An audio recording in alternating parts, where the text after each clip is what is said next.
Welcome to the Terrible Podcast with your hosts from SteelersDepot.com, where you can find all your latest and greatest Steelers news.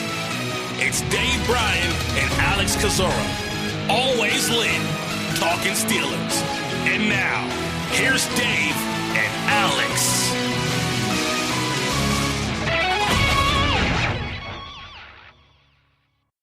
Welcome to the Terrible Podcast, Season 11, Episode 112. He's Dave Bryan. I'm Alex Kozora, SteelersDepot.com. I'm glad you guys are back with us for this Tuesday edition of the show. Dave, how you doing? Doing good. Schedule release date coming up here. Going to be a busy day for us on Wednesday. It's fun kind of tracking all those. Is it? I don't enjoy that. It is. It's just I think it's more fun to see kind of the stuff that you kind of get an idea might not wind up being real, you know. It's kind of like wading through the trash, you know, finding what's real and what's not. So it's just, you know, it ends up being somewhere around, I guess, around 11 o'clock on. You start getting little leaks here and there, and it's just interesting to kind of start putting together, to see how the schedule will work out and all. But Wednesday, the 2021 NFL schedule will be officially released later on in the evening, and I don't know, something magical happens at that point, knowing the order and bye week and all like that. So something to look forward to on Wednesday. Yeah, absolutely. We'll talk about that a little bit later in the show about, I think, a really good proposal that you came up with yesterday that makes sense for a Week 1 opener for the Pittsburgh Steelers. But, Dave, I want to start with the news that broke, as it typically does, about 10, 20 minutes after our podcast on Friday. The Steelers, it was first reported and then eventually confirmed by the team they had signed former Jets defensive back Arthur Maulet. I've been with the Jets the past 2 years, had bounced around as an undrafted rookie free agent out of Memphis for the last several years. I think drafted in 2017, but kind of found some stability with New York and now a member of the Pittsburgh Steelers. Yeah, didn't we kind of talk about even during that show the other day about, maybe a team addressing the outside linebacker position and safety position still moving forward, and possibly even the tight end position as well too. It's gonna be interesting to see how they kind of work Arthur into this, because he's got a lot of position flexibility and can play some deep safety, can play in the slot and all like that, and obviously you get what you get this late in the process here. But man, when you look at the specifically, and look, I mean, we're going to be talking probably quite a bit throughout the rest of the offseason of what exactly one of their free agents that they signed during the offseason, whether or not he's a safety or a linebacker. Talking about the names drawing a blank on me here real quick. Miles Killebrew.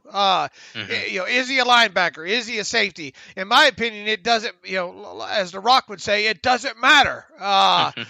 Because the fact of the matter, I think, is when it comes to Miles Killebrew is you really probably don't want to get in a situation where he's having to play too many defensive snaps, because he is a special teams ace there. So moving past Miles Killebrew and on to Arthur Maulet, you look at, obviously, Terrell Edmonds, you look at Minkah Fitzpatrick. Those guys are entrenched as your starters. What is behind those two, And the answer really is not much. No, not much at all. And so I think that was the purpose of signing a guy like Maulet, because there isn't a lot of depth at slot corner. There isn't much depth at safety. And so hopefully, Maulet's kind of whatever you need him to be in that moment. He's played a lot of slot earlier in his career. He played more safety this past season after he came off of IR with a groin injury with the Jets. They moved him to play free safety next to Marcus May and kind of overall held his own. So it's sort of like the guy that I mocked him in my mock draft for Darius Washington, but the already NFL version of that. Someone undersized. He's under 5'10", $190 roughly. Not great speed, not a great athlete overall, but very versatile. Can play the slot, can play safety, can play outside corner. Primarily for Pittsburgh, though, he'll be a slot and I think free safety depth option for this team. Yeah, what is one of the biggest characteristics that sticks out with him on his tape? I haven't taken a terribly deep of a dive on him yet. Yeah, just from a formational or assignment standpoint, the thing that I really noticed immediately was just the versatility. I mean, he has worn every single hat in even just the past 2 years, just thumbing through, a 20 or so plays of him, and you just see him line up again at every single spot. So that's one of the articles that I wrote on Maulet last week or over the weekend, was highlighting that he's worn a lot of hats, and that'll hopefully increase his value and increase his chances to stick on the roster when you can just do so much for a team, even though I don't think he does really anything particularly well. And one other thing, not a surprising aspect when it comes to his game's got some special teams ability. Was a pretty good, pretty decent special teams player, with the Jets. I think, didn't he miss some time with the injury or something? Yeah, he was on IR for a groin injury after week 2 and was designated to return and came back midseason. And I'm trying to look what I had down for his special team snaps last season when it came to like 140-ish, I think. Snaps or tackles? Yeah, snaps. No, not tackles. Okay. 140 special team snaps. No, I was talking about maybe for his career. Even that's that's high. But I can't find where I had that data at there. But even in the limited amount of games that he played last year, I think he had something like 6 total special team snaps. So tackles.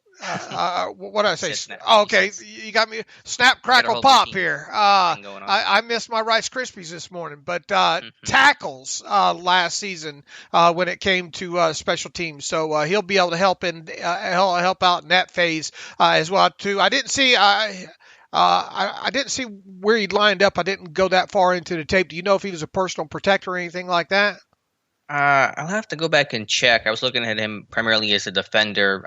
He's a little small to be at PP for that unit, but I actually don't know exactly where he lined up. And then talking, kind of circling back real quick to Miles Killebrew, and we probably covered this, after the Steelers had signed him. Obviously a huge special teams demon. I think he's got, over 1,600 snaps during special teams snaps in his 5 previous seasons. Here's the thing, though. I think only played 1 defensive snap with the Lions in 2020. Only 87, I think, I'm seeing in 2019. None in 2018. And, the bulk of his snaps, defensive side of the football, came in his second year in the league with the Detroit Lions, 353 total snaps there. So, once again, any conversation that we have about Miles Killebrew moving forward should be mostly related to special teams, because I really doubt that the team's looking to get him too involved when it comes to defensive side of football. Right, and while the team did classify him as a defensive back when they announced the signing, for whatever it's worth, in 2019 when he played a little bit of defense, it was primarily, almost exclusively, as a linebacker. Now, that could be different in Pittsburgh. They could use him in some sort of big nickel, big slot kind of thing. Who knows? But for whatever it's worth, his last, fairly significant amount of defensive time has been at linebacker, not at safety. All right, so they're listing him as a defensive back. So I guess that's the way we'll kind of talk about him until further notice here. Right, but I think, as you said earlier, and I said, I think at the time, whatever you want to call him a special teamer, because that's why he got signed. Right. And to view him, I mean, it's hard to even view him as safety depth, but I guess what I'm getting at is Arthur Maulet much more inclined to see the field before a guy like Miles Killebrew. Yes, but the way I look at it basically is that Terrell Edmonds' backup at strong safety is expected to be Antoine Brooks Jr., and Minkah Fitzpatrick's backup at free safety, God forbid, would be, I guess, Arthur Maulet right now. Okay. That's how I kind of break that up. They could sure use maybe another one. We'll see what happens with some of these younger, undrafted free agents, and obviously a guy like Trey Norwood, who they drafted in the 7th round. See what they get there, but could probably use another body there if possible. Maulet, by the way, signed a 1-year deal. We do not yet know the terms of that contract. I can only assume it is for the minimum, though. Yeah, I would be surprised. At most, he got $137,500 signing bonus, but at this stage of the offseason, good luck with that. He probably didn't get anything, so it's probably just a base salary. It'll probably be a veteran benefit deal that will come with a reduced salary, slightly reduced salary cap on that. And because of the signing, and the Steelers were still 1 over on their 90-man roster prior to that signing, the Steelers had to release 2 players in corresponding moves. That was safety John Battle, and a little surprise here, cornerback Trevor Williams, veteran corner. Thought he might have a chance to stick as a guy who's been around the NFL for quite a bit of time, has had some injuries, but he's gone, and so is John Battle. Yeah, there goes one of my my 53-man roster prediction. Not Usually I'm the one who screws that up. Yeah, Okay. almost like within less than 24 hours, gone. Look, I mean, that just goes to show you that it's kind of a fluid situation there on the cornerback depth chart, right? I mean, we could see a couple of new faces in that group for sure when the final 53-man roster shakes out. So going to be interesting to see guys like Shakur Brown and Mark Gilbert and mix and match and see what because they certainly did throw a little bit of mud up on that wall so far draft process and on to see if they can help get that hole or two filled there. So out the door he went there, and as you mentioned, John Battle, probably not a huge surprise that he was part of one of the two cuts. Yeah, futures contracts for both of those guys. Battle never appeared in an NFL game, and he won't with the Pittsburgh Steelers. So that is the Arthur Maulet signing and the corresponding moves. All right, Dave, I think you did a really interesting study, and I had an interview this morning I posted on Steelers Depot. You guys can check out on one of the undrafted players. We talk about so many of the defensive backs that they signed. That was half of the undrafted class. But one of the receivers, I think, is a really interesting name to keep an eye on, and that's wide receiver Isaiah McKoy out of Kent State, the only MAC guy either drafted or undrafted free agent of the 17 new faces who came in last weekend for Pittsburgh. And so McCoy's a guy that, as you profiled, was a real vertical, deep, downfield threat in college, despite not having great time speed, running a 4.68, and would have had probably done better had he had better quarterback play. And so a good guy to talk to, a really interesting guy to watch on tape. All right, let's start with some of the things that you got relevance out of the interview with him. Just a guy that seems to not have an ego, is kind of humble in the sense of, he said he would come in and do anything and everything the team asks him to do. He says he doesn't care about the number of passes that he catches, the touchdowns that he has. He'll play special teams, he'll block kicks and punts and field goals and all that good stuff. So just kind of has that can-do attitude. A guy that apparently has had this vision, because I thought what was interesting with McCoy was that he declared as a true junior despite, Kent State only playing 4 games this season. So I asked him, why basically did you declare now? Why not go back to school? And he said that since high school, he's known that he's wanted to get to the NFL as soon as possible. He wanted to go to Kent State specifically because he wanted to play right away. He didn't want to sit on the sidelines. He wanted to get 3 years and then go to the NFL. So a guy that has kind of had this grand plan for a long time. And he told me he had 2 offers after the draft, Pittsburgh and Detroit. I asked him, why Pittsburgh over Detroit? He says he wants to win Super Bowls, and so he went to Pittsburgh over the Lions. And so I think a guy that's really hungry and hopefully can make the most of his chance. He probably declared it because he didn't want to play with that quarterback.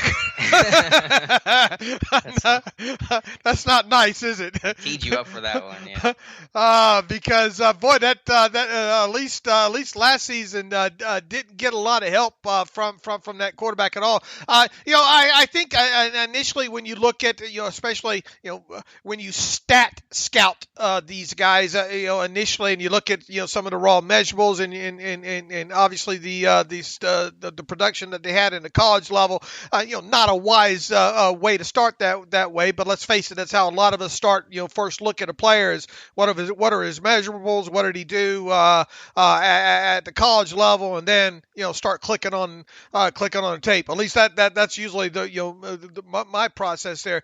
This is a kid that at Kent State over the course. Let me see if I can find his overview here of years for all 3 years in total. 120.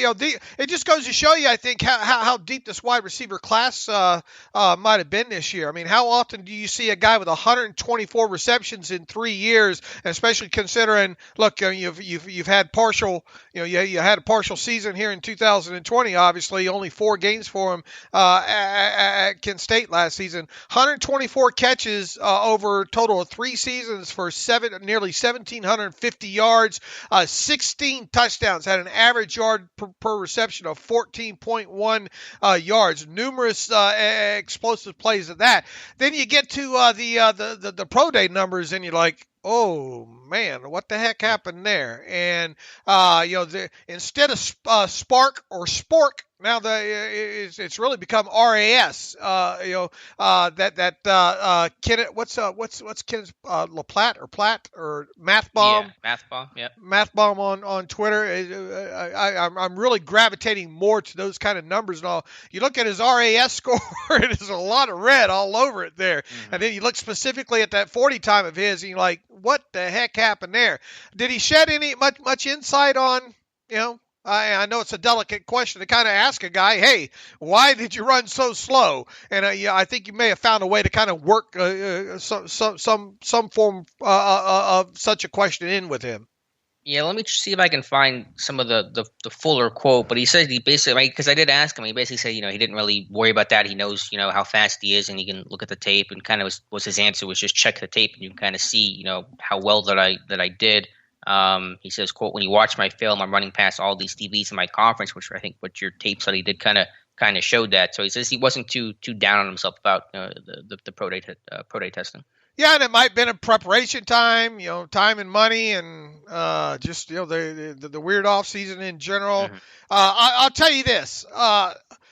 I didn't know what I was going to find when I turned on the tape on him. Was I going to find a lot of short catches and long runs? But I went through all four of those games. Luckily, all four of those games were on the YouTube machine, so I got to spend some time going over his tape and specifically all of his targets from last season. The tape does speak, and the tape speaks that this isn't a 4.6 guy. Now, I'm not going to pretend like this guy is 4.34, 4 or the Moses Malone 4.44. But he plays faster than 4.6 for sure. Now last season on the books for catching 25 passes for 455 yards and 5 touchdowns. He registered, I think, 38 total targets, so he caught 25 of 38 targets thrown his way. Not an awful percentage. Now there were, I think I had 4 drops down in there. A little bit of a red flag there because 3 of those drops came, I believe, in the middle of the field and in between the hash marks specifically. And concentration issue, hearing footsteps, and a lot of those were kind of those underneath kind of crossing routes or quick slants, if you will. So that was something that stuck out negatively when going over his tape. Now, his average. I love intended air yard distance. I love average air yard completion distance when looking at these receivers and tight ends and all. Average intended air yard distance on 38 targets. Look, not a large sample size, but a large enough that in 4 games, I think you got a sense of how he was used. 16.7 yards down the field, Alex, was his average target distance. His average completed distance was 12.8 yards on his 25 receptions. Now as I put in here, that's a very nice number. Additionally, 13 of his 25 receptions came 10 or more yards past the line of scrimmage. So right at half of them came more than 10 yards down the field on his receptions. Now, he averaged 5.4 yards after the catch, which not bad at all. Not going to run away from a lot of people, but ran enough away from him to 5.4 is nothing to sneeze at, I don't think, especially on when looking at the sample size there. I mentioned the 4 drops. There were, I think, 5 deep passes that could have and should have been completed had the quarterback been more accurate as McCoy had separation and more. And I'm not just talking had a step on the guy. I'm talking all of those instances were probably a good 2 yards or more. He should probably have 4 or 5 more touchdowns than he had last season. And probably at least another 100 yards receiving on top of it had the quarterback put the football on the money. I mean, the quarterback was either overthrowing him or just off target on those. Now, from those 4 games, not an overly nuanced route runner. They didn't ask him to do terribly much. You see the out routes, you see the wide receiver screens, you see the quick slants and those kind of things. Not any. I haven't looked at any all 22. I don't even know if we have any all 22 on him. But I'm not seeing many or any instances of like double moves or anything like that. But I'll tell you this: against both off coverage and press man, he's able to get free, and both on the outside and occasionally in the slot. They used him. Another thing, he's got the James Washington stigma coming out. When James Washington came out of Oklahoma State, meaning that predominantly was used on the right side of the offensive formation there at Kent State. 96% of his, I think completions, 97% of his completions came on the right side of the formation where he originally started out from there. He's got a little bit of a contested catch highlight or two on his reel. One nice one in the end zone against Bowling Green. Worth checking that tape out there to see that. But just the overall the takeaway I felt coming away from his tape was this guy that gets open down the field and can do so. I think he's got an above average release against press. I think he uses his hands pretty good at off the release. And a lot of times some of these corners were playing way off of him, and for whatever reason, missed assignment.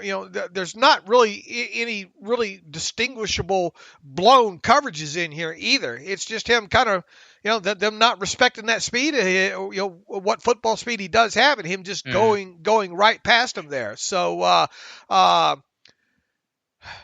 he is a guy that I think to look forward to when it comes to training camp, as a guy that really should have a strong chance at maybe making the practice squad. I still think a couple things would have to break his way right in order to make the 53-man roster. I did not look at any aspect of his special teams play.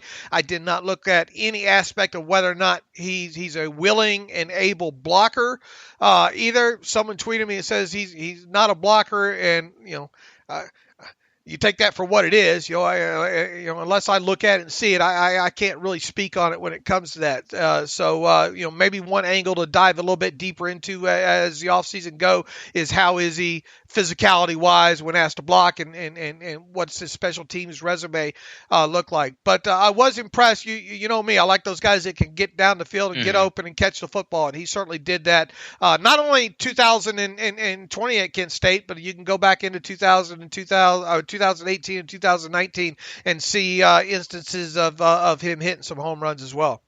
Yeah, just a really interesting profile overall, because he's winning downfield so consistently, and it's not that he's contested catch, jump ball situation. I mean, he's just running past these guys with separation, and then you look at the 40 time and say, well, it's 4.68, so something isn't matching up. Now, maybe it's partially a product of the competition, but it's the MAC. It's not that he's playing D3 football, so it'll be very interesting to see how he looks in the NFL. What's going to be the true test, the 40 time or the tape that you see? And generally, of course, you rely and you fall back on the tape, but we'll have to see how consistently he can win downfield at the NFL level. James Washington came out of Oklahoma State with a nice average yards per catch and over 200 something catches and a lot of home runs and a lot of, honest with you, I still remember a lot of instances with James Washington running past people. And now obviously most of that was off coverage. I don't remember too many times of Washington winning off the line and winning deep. It did happen. It just not as much. And obviously, James Washington was a 4.55 guy, something along those 4.5. Along those lines, and excuse me, obviously at the NFL level, we have seen him win vertically. We just haven't seen him win Martavis Bryant vertically. Right. That kind of way there. So, loose comparison. It sounds like you're describing the next James Washington. Yeah, maybe a little bit poor man's James Washington. Obviously didn't have the type of catches. Kind of used, used very similarly to the way Washington was. I thought at Oklahoma State, they ran a lot of RPOs there. I think at Kent State, the same thing. Oklahoma State did as well too. So yeah, probably not the combative catch reel that lobster cracker James Washington put up at Oklahoma State, but there you see some of that there, and even in the screen game they used him a couple times in that screen game, and one of his catches came after like a quick pass over to the right side, and him breaking a tackle or two for, 20, 30-yard touchdown there. So long and short of it is definitely a guy I think to keep an eye out for as a potential practice squad candidate. And, who knows? Things break weird, once you get into the summer there. And even for next year, knowing that, Washington's scheduled to be a free agent, going to be the last year of his rookie contract, his future, really haven't talked about it a whole lot, but, kind of an unknown right now. So if he's gone this time next season, could someone like McCoy try to, fill that role? Obviously, that's a big projection and a long ways away, but, it's something to think about when you make that comparison, at least loosely, to James Washington. Yeah, look, I think it's a little much to ask, and things would have to go horribly wrong for him to get playing time, on the regular roster this season here. But definitely some clay to work with there. And once again, you it goes to show, you look at some of these measurables and all, then you turn on the tape and you see some. I was Alex. I got to be honest with you. I've watched a lot of tape in my years and all, and especially on wide receivers. I'm not sure over a 4-game span like that I've seen a wide receiver get that free over the top and get missed. Wow. Several times in just one game at that. So he was winning deep. The quarterback wasn't hitting him for whatever reason, and that's why I joked that it's probably why he forewent his final season there to get away from that court. Because I guarantee you, had a quarterback put the ball on him 5 or 6 more times, we're looking at a guy that probably has averages 19 yards per reception over the course of his 3 years, and probably has 4 or 5 more touchdowns there. Right. No, I saw those clips, and yeah, he was definitely getting missed. But their quarterback is decent, Dustin Crum. I think he's coming back for one more year at Kent State, but he completed over 73% of his passes. So it was like every incompletion he had was downfield to Isaiah McKoy. So I guess it's probably not the strength of his game.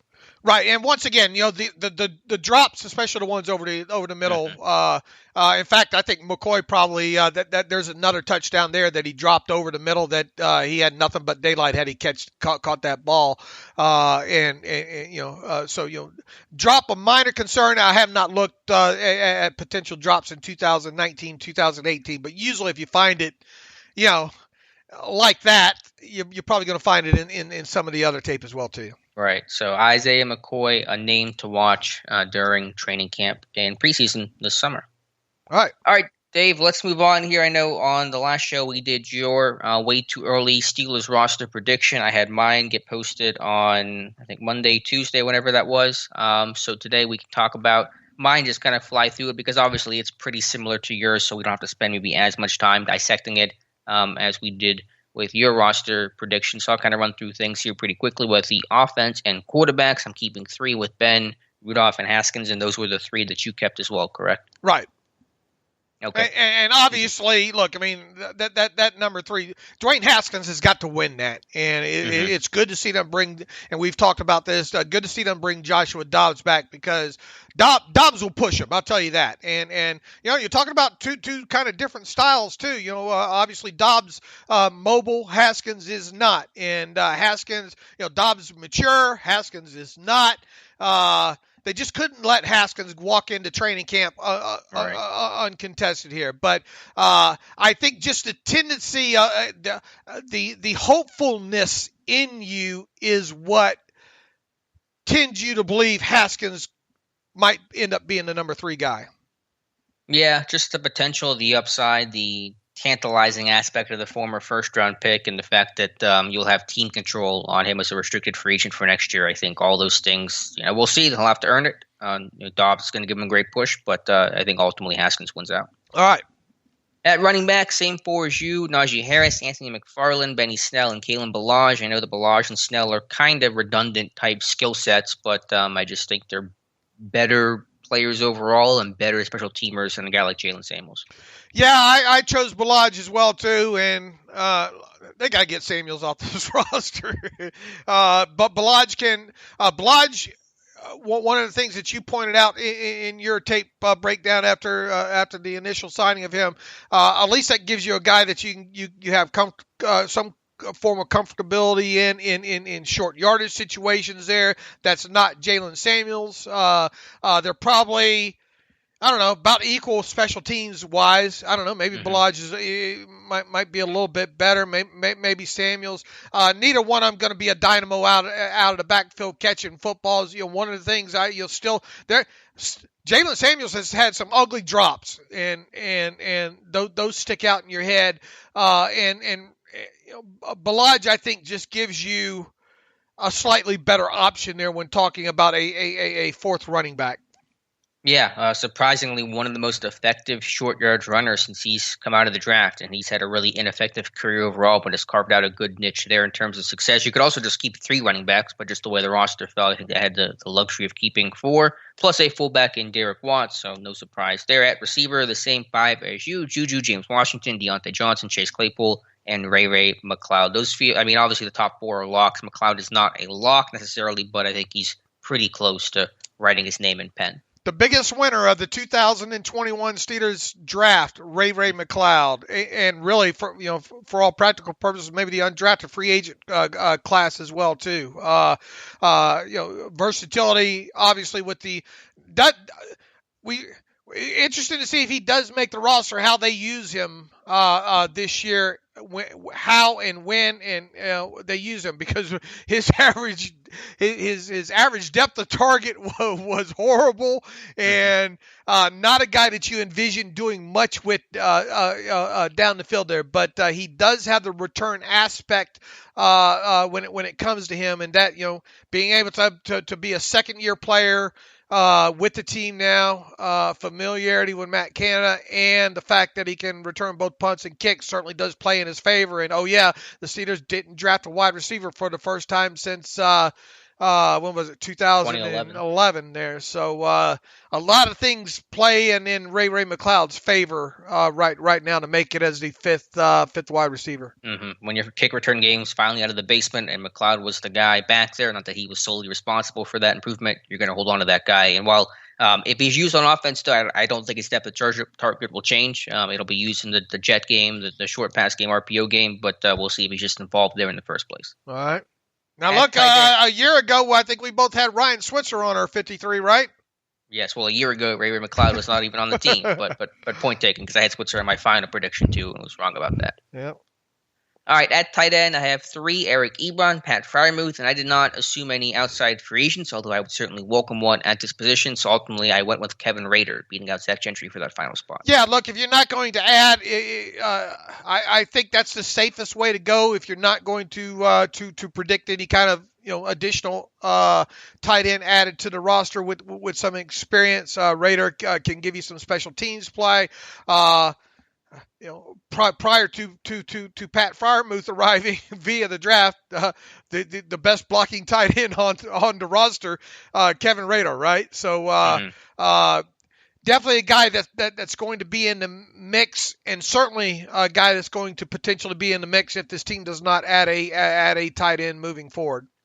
Better blocker than Gentry, better special teamer than Gentry, so he got the spot over Zach Gentry. At offensive tackle, keeping four: Chukwuma Okorafor, Zach Banner, Joe Haig, and Dan Moore Jr. with the five interior offensive linemen. I went with David DeCastro, Kevin Dotson, B.J. Finney, Kendrick Green, and Rashad Coward as well. Coward getting that last spot just because he has the versatility to play guard or tackle. And the whole roster, game day roster thing and all like that, assuming the rules stay as they were last year, it makes sense to have the 9 total offensive linemen. I think I had 8 that way. Right. I think if you have 8 active, you can expand your roster on game day, I believe is actually the rule. I looked into that. Right.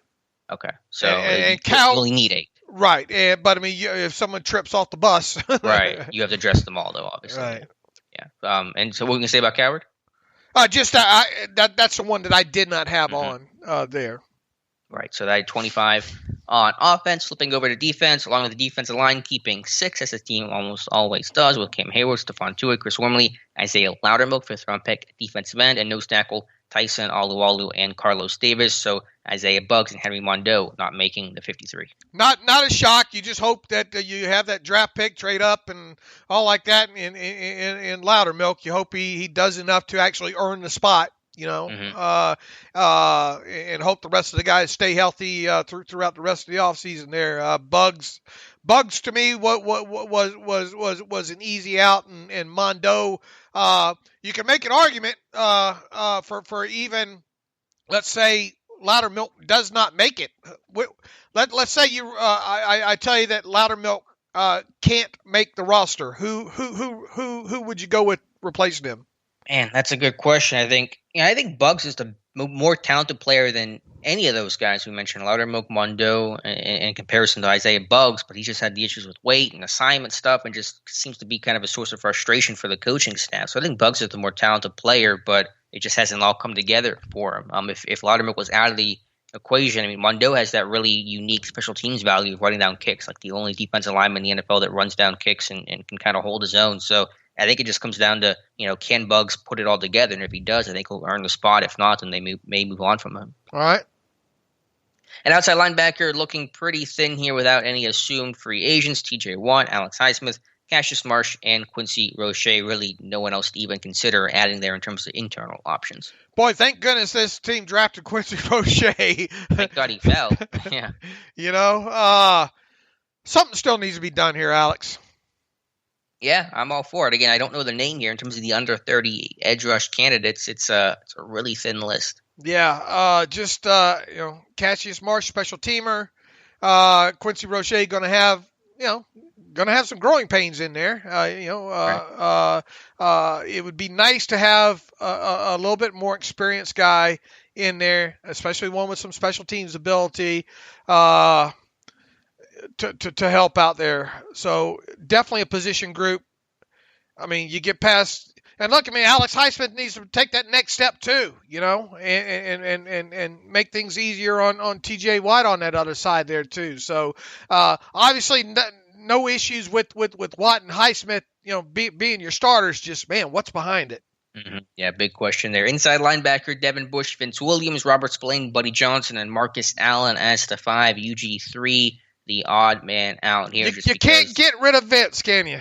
I can't. I think he's going to still start. And it's not that it's guaranteed, but if he is going to start, then obviously he's there and makes the team. Spillane as a really quality backup. And UG3, I think the talent's there. Just do you trust the health and the availability? It's always been the concern that back issue seems to be like a long-term problem. All right. At corner, things start looking pretty different and kind of scary as well. Joe Hayden, Cam Sutton, James Pierre, Arthur Maulet, Shakur Brown, and Mark Gilbert. So 2 undrafted free agents, and Brown and Gilbert making it. Maulet, who was just signed, making it as well. And Justin Lane being cut here in my roster prediction. Ooh, not overly shocking, I don't think. Are you good friends with Maulet? You call him Art. Yeah, Art. Well, Arthur seems very formal. I don't think he wants to be called Arthur. I don't know. I've seen him listed as Art somewhere. But Lane, I mean, he'll have the chance, and I think it's just kind of make or break for Justin Lane, and we'll see what he can do. Obviously, this offseason has not started tremendously well for him with the arrest. I don't think it matters too much ultimately in terms of his, NFL prospects or chances of making the roster. But it just has not come together for Justin Lane, so it better happen this summer. People still want to argue the fact for some reason. I don't know why it is. Pierre didn't pass Justin Lane. Yeah, he did. Plain and simple. And Mike Tomlin pretty much said as much just recently, right? Yeah, at the pre-draft press conference, he talked about how, he didn't view it as a playoff game passing, but, it basically agreed to, Pierre played over Justin Lane. I mean, that much was obvious last season. And obviously huge question mark on Justin Lane coming out of Michigan State there. And, man, this team just cannot hit on drafted quarterbacks, can they? And I don't think long story short, I mean, you look at the names there, and you have Shakur Brown, Mark Gilbert, two undrafted free agents.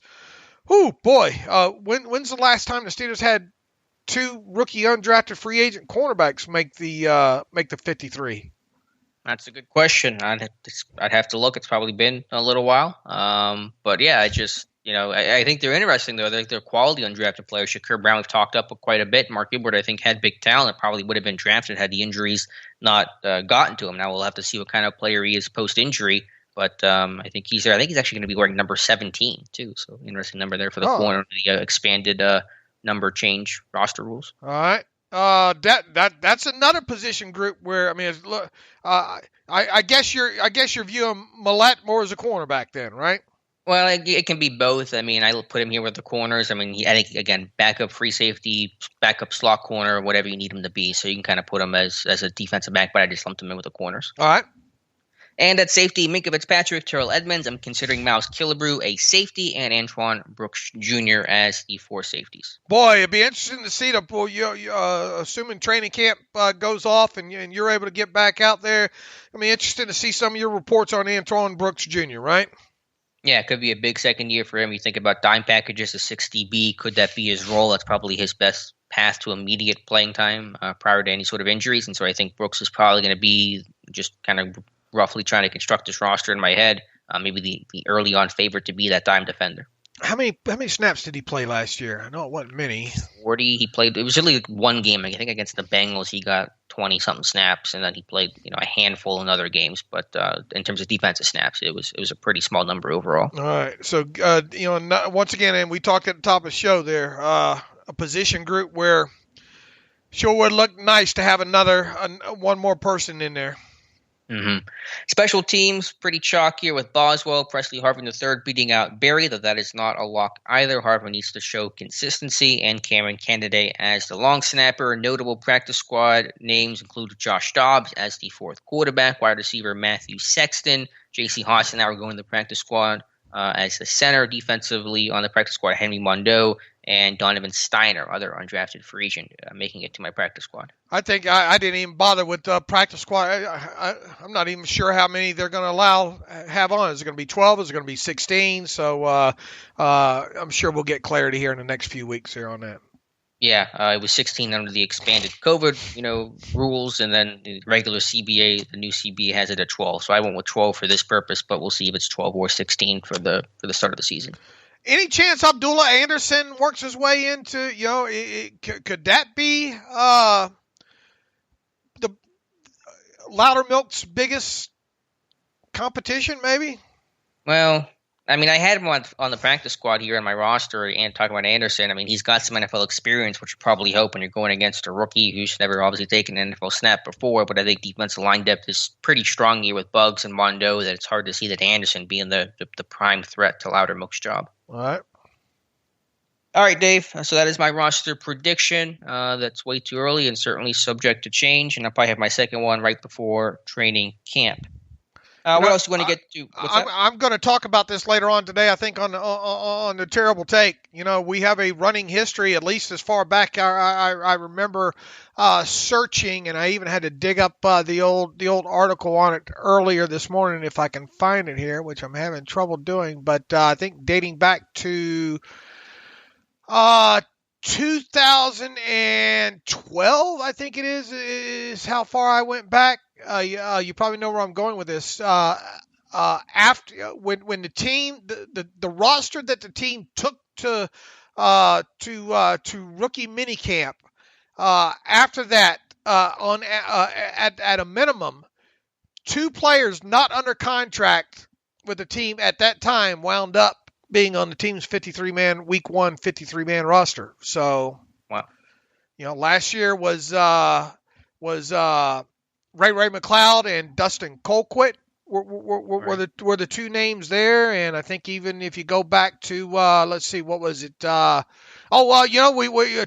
other names we forgot to mention too. Joshua Dobbs, right? In regards to what? And to not on the roster last year during minicamp time. Oh yeah, because he got claimed when the Jags released him, right? Right, and one other one, Sean Davis.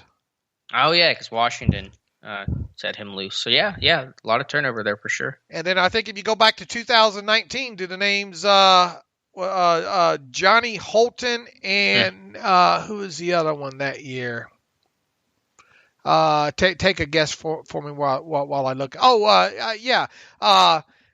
Johnny Holton, and there was one other player that was not with the team for rookie minicamp that ended up being on the week 1 53-man roster. Ding, ding, ding, ding, ding. I'm gonna time out here. Hit me. Cameron Kelly. Okay. Wow. Really? When did he get signed? It was like April something. Was it? That was he was playing in the XFL or whatever, Arena League, whatever that was, right? Right. Something going on there. Okay. And then the other examples include Zach Banner and Ryan Switzer. And so, yeah, I mean, I think this team probably is going to be pretty busy at cutdowns based on the lack of depth at so many key areas right now. Obviously, financially, they're pretty tight against the cap, but I feel like unless they make some free agent adds here the next month or so, once those cutdowns happen, they're going to be pretty active in terms of trying to claim guys. Yeah, so I think once again, I think going back to 2012, at least 2 players not under contract with the team come time rookie minicamp got underway, wound up on the 53-man roster week 1. All right. Very good information, and I think that's very, very valuable history that's important for Steeler fans to know. And speaking of rookie minicamp, Dave, you put together, and God bless you for doing it, the Steelers' projected rookie minicamp roster, because the team has yet to announce the official list yet. And let's just say, predictably, it looks pretty light in terms of available bodies. Boy, oh boy, are you busy this weekend? If you're not, you probably can go out there and get a little T-shirt for participating rookie minicamp. I bet you could get a carry or 2 for starters. The way it looks, and here's the rules on this according to the CBA. And I have not, this is something that you learn every year, I think, and then you discard it. At least I do. You put it's not usable information except for like one weekend out of the year and all. But according to the CBA, obviously only rookies and first-year players with credited seasons. Or without credited seasons, and this year, obviously, a max of 5 tryout players are allowed to participate in NFL rookie minicamps this year. Now, this is a Steelers team that, correct me if I'm wrong, last year was 18 tryout players, or was that the year before? It's around there. Usually the rookie minicamp roster sits between like 50 to 55 players, so it's about 18 to 20 tryout guys. All right, and what is a credited season? Credited season, 3 games. There's accrued season, which is a 6-game factor that goes in determining free agency years towards free agency, whereas credited season plays into the actual level of salary that a player can get. So 2 different things right there. So credited seasons is 3 games on either the 53-man roster or IR or PUP or along those lines. So assuming that rule stays in place, I don't see why it's not. You're automatically unfortunately ruling out guys like tackle Anthony Coyle, linebacker T. Gray Scales is another one that you would think, man, you look at the roster, you say, surely that guy would be able to participate. Well, it doesn't look like he'll be able to. DeMarcus Christmas is another one. He during I think it was his rookie season with the Seahawks, he stayed trapped on PUP all season. So that earned him a credited season that way there. So unfortunately, it doesn't look like those 3 will be able to participate in the team's rookie minicamp. Now, you have the 9 draft picks. We'll see I hope Najee shows up. If he does, I hope he packs the lunch and brings some Gatorade with him, because it looks like he's right now the only running back on the rookie minicamp roster there. 9 draft picks, obviously the 8 undrafted free agents. We have identified, I think, 4 of the 5 tryout players. So we're missing one potential. Maybe that's a running back. Maybe it's a quarterback. I don't know. They could use either one of those there. And then the rest being obviously first-year players without credited seasons. So I think I have a total of 36 plus whoever the unknown tryout player is going to be, the way I'm looking at it right now. Mm-hmm. Yeah, just overall, I mean, and I mentioned this last night on the live stream on YouTube, with 36 guys, whatever the number is going to be right around there, you can't conduct a normal practice with that few guys. When you have one running back, when you have one quarterback, I believe 7 offensive linemen, that's it. You're going to have to change the structure and what you do during this rookie minicamp. It'll be more walkthrough. It'll be more 7-on-7 type stuff, more individualized drills. You can't conduct a normal training camp practice with a roster size this small. For you media members that listen to the podcast, and we see you, ask Mike Tomlin a question related to that when he speaks this coming weekend about how the overall size of the rookie minicamp rosters have impacted how the actual 3-day sessions take place. I think that'd be a good question to ask, right, Alex? Yeah, no, I think so for sure. I mean, I'm just trying to count up the position, sizes here. I think maybe 3 defensive linemen, maybe 4. I mean, you just can't run a practice that way. Yeah, it's going to be obviously going to look. Yeah, I think Jovan Swan is I don't know. Do they have enough here? I'm trying to look myself. I should have organized these by. Yeah. TJ Carter's a defensive end, so that gives you a defensive end there. You have a defensive. Calvin Taylor is another defensive end. Yep. And then Jovan Swan, you got 3-man front right there. And then Loudermilk, so you got a rotational guy. Yeah, but I mean, it's just obviously really, really thin there. Nobody better go down with soft tissue. I'll tell you that. Cause you make it really, really tough there. It doesn't, not going to have a place kicker, I don't think, right? Right. Yeah, you do have a long sniper though. Christian Kuntz can do it. Yeah. So gonna be interesting to see how this works out. And man, hard to get a lot done, you would think, but I mean, I'm sure a lot of it going to be classroom stuff, and as you mentioned. As Mike Tomlin says, we want to see how these kids take in information, Right, and he can give his famous "best shape of your life" speech. There you go. There. Get that post ready for us, right? Yeah, for real. But it's just good to get those guys in, get acquainted, get a feel of how NFL works and practices kind of go, and get to meet the coaches face to face and all those things. So I think there's certainly value in that. But in terms of the actual practice structure, it's probably going to look fairly different. And then once OTAs come up, and then hopefully a bigger roster, that you can kind of do some more organized type stuff. But good post there from you. And I joked on the live stream last night that they should bring back Levon Hooks as the there you go. Because that guy was literally like 5 rookie minicamps, and I always found that humorous. All right, Dave. So that is rookie minicamp. By the way, Isaiah McKoy did tell me he is going to be at rookie minicamp, and I believe Pat Freiermuth said in an interview that he is going to be at a rookie minicamp as well. So I know there's the union saying that rookies should not report, but I'm betting that almost all, if not all, rookies will be there this weekend. The main Najee Harris is the unknown, I think he'll be there. I think he will be, but I mean, there's some level. I mean, would you bet everything you have on it? No, because if there's a guy that could get away with skipping it, it would be your first-round pick. But at the same time, he knows he's the first-round pick, and he probably doesn't want to not show up for the first organized activity. Right. I hope they take it easy on him because he's gonna get a lot of carries if he shows up. Mm-hmm. All right, Dave. He'll be the bell cow minicamp back. Yeah, that's why Tomlin drafted you. You're the only running back in my eyes, says Mike Tomlin. All right, Dave, some odds and ends things to kind of wrap up. Again, as you mentioned earlier, the schedule will be released tomorrow at 8 o'clock to probably trickle out throughout the day. I like the post that you had yesterday on Steelers Depot proposing a Week 1 primetime matchup against the Cleveland Browns. Why not? I know a lot of people saying why, but I say why not? I mean, for starters, the Steelers last opened at home in Week 1 in 2014. You were like, what were you, like 5?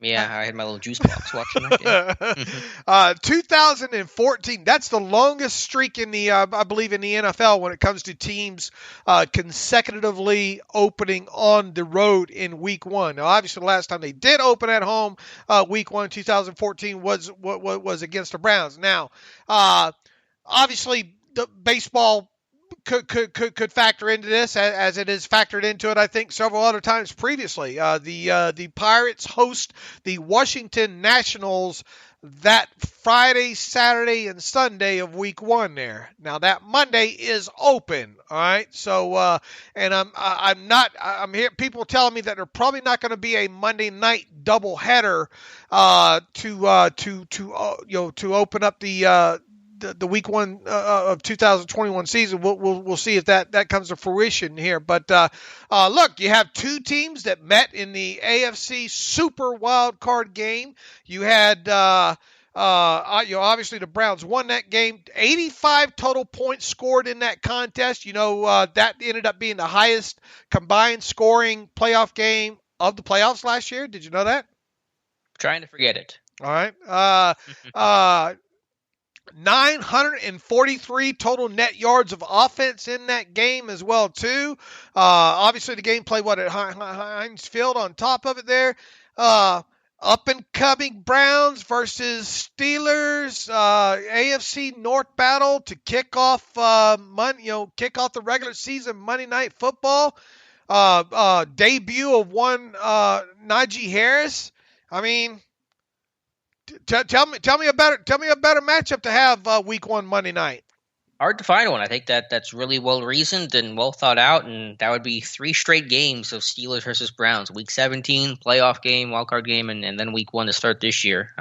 So yeah, I think it'd be really a smart play for the NFL. Here's another thing I went back into the into the books to kind of find as well too. The Steelers and the Browns have met each other 5 times in total in week 1, dating back to 1999. How old were you in 1999?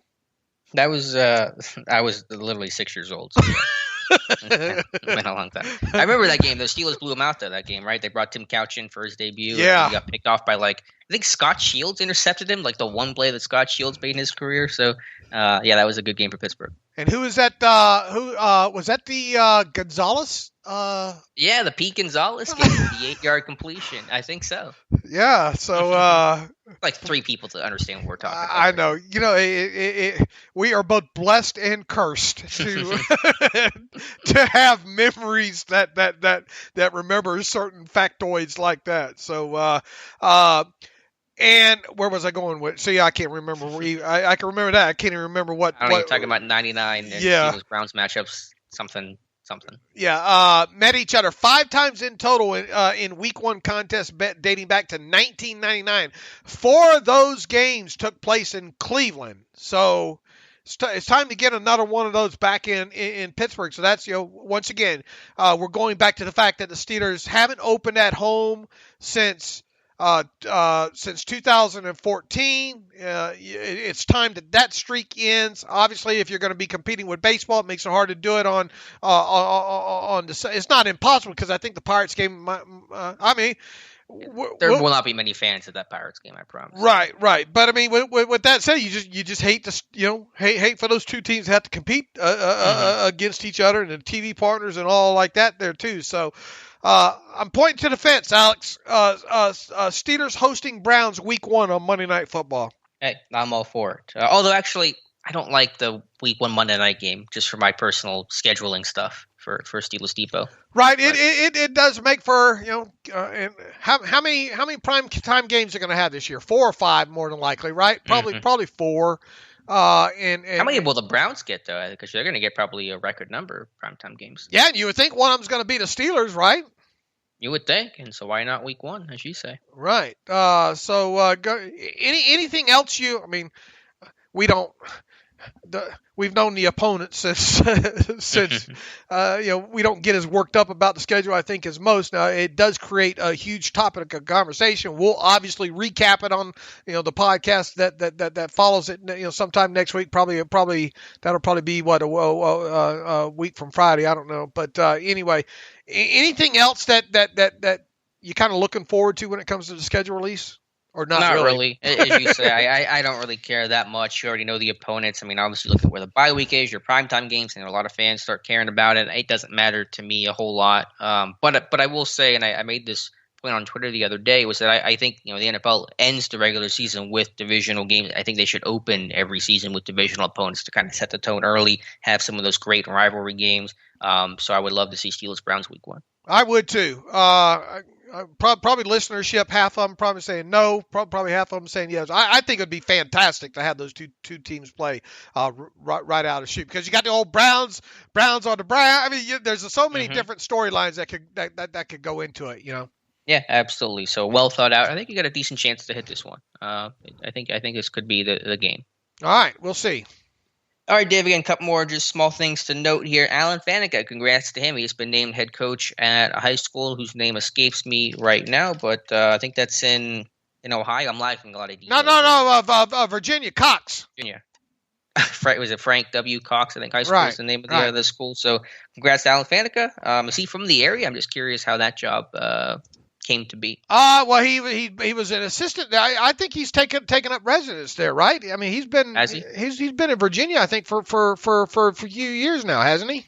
I have no idea where Alan Faneca's been living, but if so, then that obviously makes sense and probably tracks. So good for him. All right. I wonder if you wonder maybe if this is the start of something, you know? Yeah, well, he had, interned with the Steelers briefly back in the summer. And did he have any other coaching jobs elsewhere? Do you know? Not off the top of my head, I can't remember. But start at the high school level and maybe see how much he likes it, and then goes from there. As you mentioned, has interned a couple years there, and with the Steelers, it'd be interesting to see where this goes from here. Yeah, so congrats to him and those kids. I mean, that is a treat to have Alan Faneca being your head coach, man. That is pretty cool. So good luck to him. All right, and the final thing I think we had on the list here, Dave, was some over-under projections. ESPN's Mccoy came out with his 2021 projections for the Pittsburgh Steelers. Let me go ahead and try to pull those up here. And some interesting numbers on Najee Harris. I think, honestly, a little bit on the conservative side in terms of projecting what he'll do as a rookie. Yeah, let me get my eyeballs put on here for this smaller font on his PDF here. But Mike Clay, obviously fantasy writer, I think does a great job. I would not want that task of every year after the draft of putting out player projections, not only for offense but defensive players too. I'm sure he's probably got some sort of spreadsheet or something that he uses that spits this stuff all out and all like that and all. But let's start with what he has down for Ben Roethlisberger here. He has Roethlisberger completing 413 passes out of 634 attempts for 29 touchdowns, 13 interceptions, 4,349 yards passing, and I don't think I included this number in my write-up. 29 sacks. Wow, that's a big jump on the sacks. That's going from 13 last year to 29. Obviously, the line might not be quite as good in pass pro. I don't think the sack totals will be that high, though. You have to remember, Roethlisberger's not going to survive a season if he gets sacked 26 times. No, wait. 29 sacks is what he has down here. Roethlisberger 634 times. I can see it around 590, 600.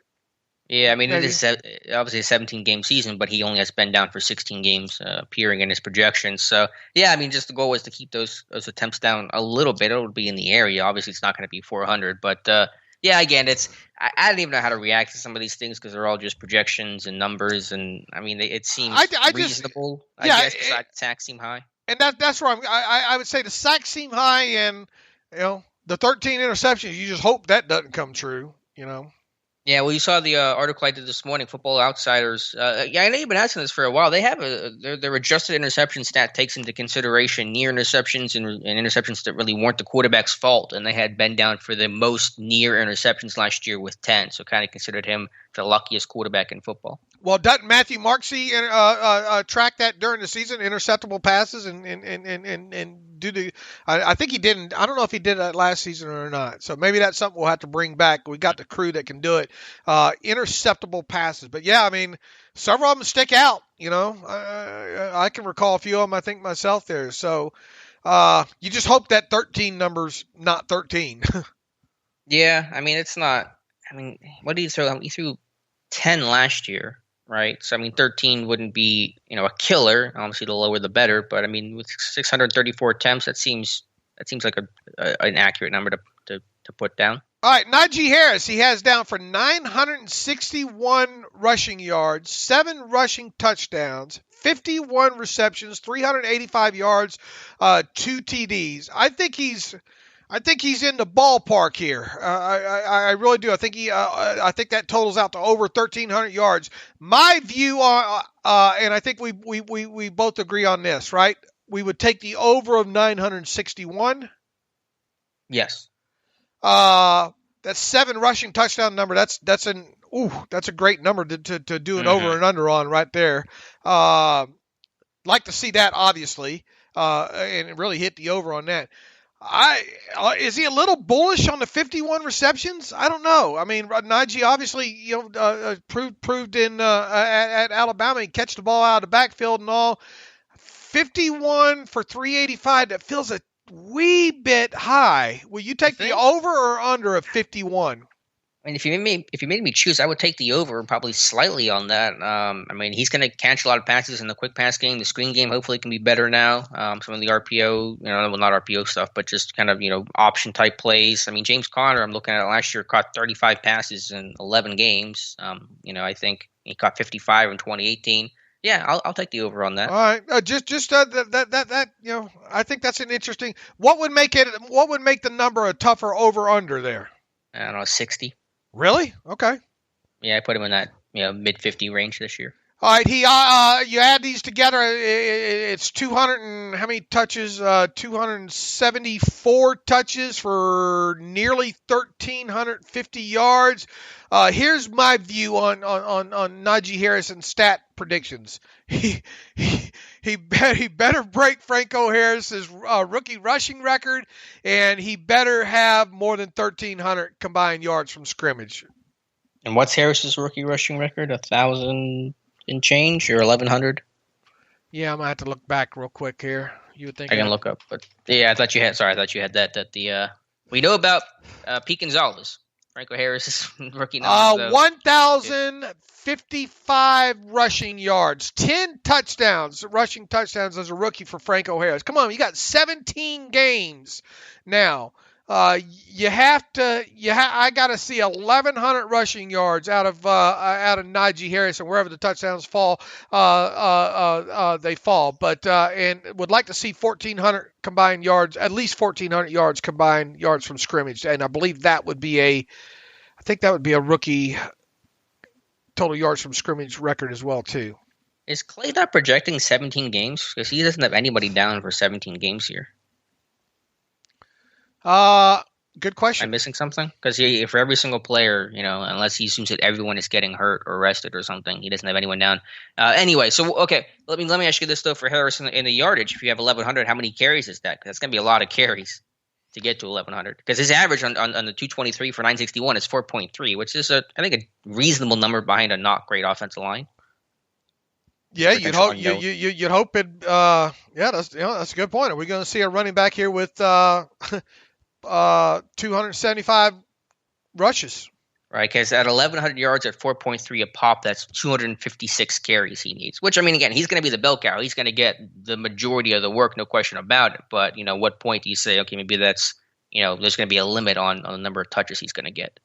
It's a great question that you'll never get an answer from Mike Tomlin. But yeah, look, I mean, but you drafted him, right? You drafted him in the first round, and I think you go into this thing.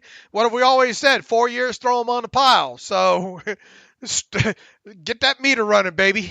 Mm-hmm. Yeah, well, in those projections, it certainly will be pretty high to start. And it's not even a good name to compare to him. And I guess Le'Veon Bell, he only played 13 games his rookie year, but he ended up having, what do you have, 280 touches. So, I don't know, you have to do some math on that. But yeah, hopefully, I think Harris can at least crack 1,000 yards. If he doesn't do that, it'll feel like a bit of a disappointment. Deontay Johnson, Juju Smith-Schuster, Chase Claypool. He has all having at least 74 or more receptions. He has Juju at 90, Deontay at 95 receptions, Claypool at 74. James Washington is just 22. Yeah. Yeah, I think Juju's numbers, they just feel like identical to last year. Well, I guess it's over 10 yards a catch. Maybe that's a little bit better. Maybe that average comes up a little bit more for Juju, but I think those are all kind of in line. James Washington's numbers feel a little on the light side, though. No chance this team has 2 1,000-yard receivers, right? I mean, I don't want to say there's no chance. I mean, he's pretty close in his own projections. Right. So it'd be in the lower thousands. It'd be like 1050 and 1030, something like that, probably. But no, I think there's a chance of that, sure. Any chance all three of them have 1,000? They're throwing the ball a lot in that case, so I think that's less likely. All right. I think he's close. I think he's close there on a lot of those numbers. Yeah, and even with Washington, Washington went 30 catches, 392 yards, and 5 touchdowns last year, and that was kind of being the clear starter out of the gate. So Claypool takes over more of the snaps. Maybe that'll be accurate for Washington. It just felt a little on the light side. And right now, I guess he has Anthony Johnson making the roster. That's not going to happen. Yeah, probably not going to happen there. And Pat Freiermuth, 14 for 145 and a touchdown. That seems actually like a reasonable projection. It's the first time I looked at I don't think Freiermuth's going to 30, 40 catches by any stretch of imagination. But at first look at that, I thought, man, that's just a tad light. Mm-hmm. It looks bad, but I think if you think about it, I think it actually fits pretty well. And he's got Zach Gentry making the roster as the third tight end too. So going to be interesting to see there. But overall, it's just off-season fodder discussion, and we'll probably play with some over/unders with this moving forward in some Friday 5 questions. Through the off-season. We'll save his defensive projections for next week or something. Okay, sounds good. Anything else, Dave, you want to talk about today? Or we can get to some reader emails and close out today's show. All right, let's are we missing anything? Did you do one final flyby here? In my notes, I've hit everything in my notes, unless it was something we just missed in our heavy pre-production meeting. Yeah, the hour-long production meeting. Let's see, Jim Bendis writes in, if you had to break glass in case of emergency. Okay, with the cap situation as it is no secret that the Steelers are living on the edge and trying to get the best team out there without going over the cap. So far, they are doing it via contract extension, voidable years, players taking cheap contracts, or in some cases, pay cuts. And between now and the beginning of the season, Dave said that they are more options that they can do to get under the cap if needed. However, he writes, what happens if we are in week 5 and the Steelers are projected for the playoffs, then disaster strikes and we need to pick up a player for whatever reason, and we have the opportunity to pick up a good player to fill in the gap, but in doing so, it will put the team over the cap. Since the Steelers have not negotiate contracts in midseason, what do you do? Do the Steelers break tradition, blah, blah, blah, or do the Steelers cut a player, blah, blah, blah? If you cut a player, who the player? All right, Jim, here's the thing that you have to remember when it comes to the Steelers in season and the salary cap. They are going to start the season, a little bird has told me, with at least $6 million in salary cap for break glass in case of emergency. Okay. Kind of moves, and probably another $1 million on top of it to handle all of that back and forth elevation stuff that happens during the season. So let's go ahead and say that they start the season with $7 million in available salary cap space. And yeah, let's say you lose a player or two and you want to go out on the street and sign somebody. Obviously, mid-season, the deeper you get into the season, let's say you sign a guy for $3 million for one season. Well, the cap charge on that player is going to be $3 million divided by the number of paychecks in the season, which I think now would be 18, right? 17 plus the plus the bye week. So right. So $3 million divided by 18 times the number of games remaining on the schedule. That would be the player's cap charge. Okay. So let's say mid-season comes and you needed to sign a guy for what would be deemed a 1-year, $3 million contract. You're looking at roughly $1.5 million cap charge. And then, is there going to be any roster displacement there? You see what I'm saying there? I mean, you're not going to go out and sign somebody off the street and pay them $9 million. Right. On a contract. I would think that the max that you're dealing with there in any situation would be like a 1-year, $3 billion contract. Now, you could obviously do this too. Let's say you got into the area where, someone says, I'll come to the Steelers and take over the whatever starting position, $6 million. Well, then you could obviously use the avoidable year concept there on top of it and say, look, anything to drive the cap price lower there. So I think, Jim, you're worrying about something there. Jim's all into minutia. Mm-hmm. Well, hey, that's and we love him for that. But I think you're way too deep into the what if category there, because once again, this team's going to have $6 to $7 million in cap space to work with to break glass in case of emergency. Second, if you get to that point, it's probably happening in week 6, week 7. So you're talking about a decreased cap charge that way. And on top of it, there, how many players are how expensive are players going to be mid-season? You're talking probably max of around $3 million contract, right, Alex? Yeah, and generally probably less than that in most actual cases. Right. So, if you had to, break glass 3 times or whatnot, I mean, you're probably not going to eat a lot of salary cap space up in the process. Going back to the other thing, if you did run into a situation where you needed cap space on top of all that, then you're probably not going to sign the guy anyway, because your roster's depleted. You're probably just saying, let's get some minimum salary bodies in, yada, yada, that way, right? Yeah, all these things get carefully planned. You don't sign a guy and then go after the fact, hey, does that work cap-wise? This isn't – you ever see the movie Draft Day, Dave? Unfortunately, and that's one of those movies that terrible. It's so terrible, but for some unknown reason, when it's on, you can't turn that thing off. I will gladly turn it off. Jennifer Garner is absolutely horrible in that, but there's something that makes me want to watch her be horrible in that. I think it's just because she's Jennifer Garner. I don't.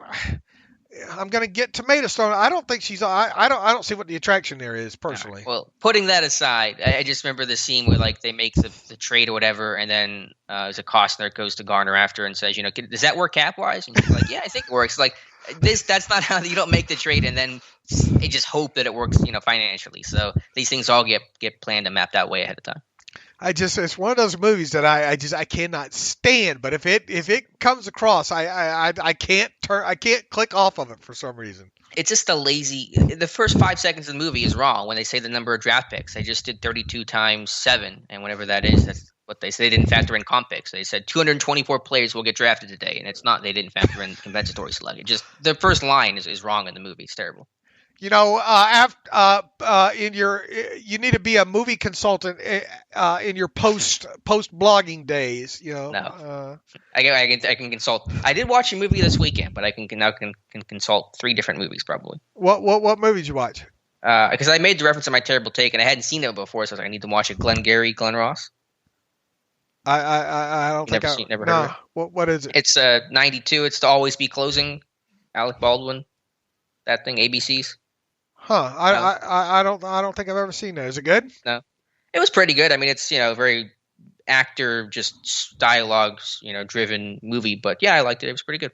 All right. So you've seen that. You've seen Draft Day, and you have seen Die Hard. Yeah, that's the list. That's my movie consultant. It's a very narrow list of people interested in my movie expertise. All right, hey Jim, you see what we're getting at there? It's one of those things that it's handled there.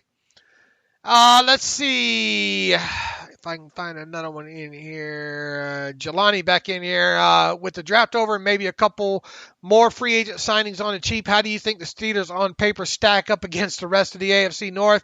I do think the Steelers take a step back in terms of number of wins, but the other 3 teams in the North don't exactly strike fear into me. Yeah, I get that. He says the Ravens wide receivers are concerned along with their offensive line, their lack of pass rush with both starting edge numbers or edge rushers gone. I think Cleveland has improved, but still think the Steelers and Browns are pretty neck and neck above, and throughout the Steelers handled the game neck and neck, and thought the Steelers handled the game handed the game to Cleveland more than Cleveland won, and the Bengals are still a couple years away. Jelani, Alex and I kind of touched briefly on this again during the live stream the other night. I think 10 wins can win the division, Alex.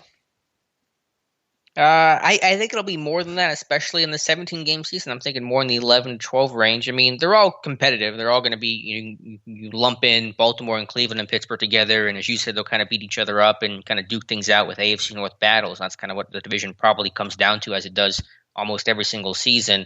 I think the Browns had the best offseason. I think the Ravens stayed about the same. I think they got a little bit better overall, and the Steelers took a step back. So if you look at the rest of the North, I think the Browns got better. I think the Ravens at worst plateaued. The Steelers took a step back. I think the Bengals got better too. It was a pretty low bar to dig out of, but I think that's not good news for Pittsburgh when you just kind of look at what the rest of the North did.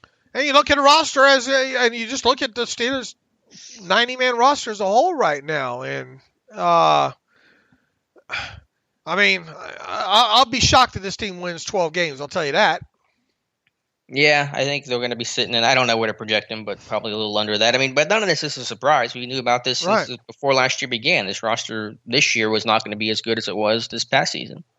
All right, let's see. Sean Schaefer writes in, hey, guys, I'm confused on two players, Trey Norwood and Miles Killebrew. Is Norwood going to be used as a cornerback or a safety? Is Killebrew going to be used as a safety or a linebacker? Well, we addressed Killebrew earlier in the show there. Hopefully, we don't have to find out what other than just notating some stuff in training camp work and reps and all like that. Here's the hope, we don't have to see Killebrew play either safety or inside linebacker for the Steelers. So let's start there. Correct, Alex? Yeah, I do not want to see Killebrew play, and it'd be like seeing Dirty Red play defense. Trey Norwood. Looks like initially going to get some safety time, but I mean, this is a guy that once again. Virtual chess piece, just as Tomlin kind of described him here. Going to be interesting to see how quickly he can get onto things. And once again, this is a rookie player. This is a 7th round draft pick. Man, you just hope, much like Miles Killebrew, you hope you don't get to a point where Trey Norwood's having to play any defensive snaps for you in 2021.